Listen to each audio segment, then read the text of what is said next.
BGB কেন তারা sound grenade মারে নাই বা কেন টিয়ার শেল মারে নাই বা এইগুলি তো বিজিবির কাছে নাই, যেহেতু বিজিবির কাছে তো সব লেথাল ওয়েপেন, এই জন্য তো ওইটা তো তারা মারতে পারে নাই।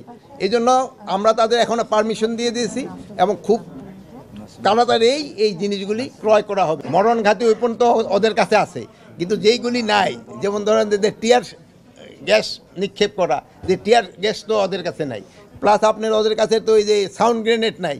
এই সাউন্ড গ্রেনেড এইগুলি কেনার জন্য ওদের আমরা পারমিশন দিয়ে দিয়েছি, যেটা নিয়ে আপনারা দেখছেন যে চাঁপাইনবাবগঞ্জে বিএসএফের কাছে আছে, কিন্তু আমাদের বিজিবির কাছে নাই। বিজিবির কাছে আছে হলো সব লেথাল ওয়েপন, এগুলি আমরা এদের অনুমতি দিয়ে দিছি ক্রয় করার জন্য। এইগুলি ক্রয় করার আমরা অনুমতি দিয়ে দিছি। আগে তো ক্রয় করার অনুমতি দিছি, ক্রয় করলে কি ব্যবহার করবে না নাকি? যেসব যান ইয়ের জন্য ভাবির জন্য বাজার করে নিয়ে আন, সেসব বলেন নাকি এই রান্না করার অনুমতি দিছি কিনা? ওটা তো রান্নার অনুমতি লাগবে না।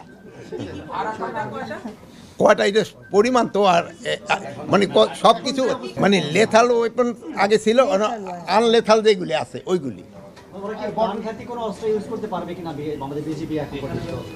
প্রাণঘাতী অস্ত্র তো ওদের দেওয়াই আছে। প্রাণঘাতী অস্ত্র তো যেই সময় দরকার হলে, এখন যদি সেনাবাহিনীর জিজ্ঞেস করেন আপনারা প্রাণঘাতী ওয়েপন ব্যবহার করতে পারেন কিনা, যুদ্ধ হলে কি ব্যবহার করবে?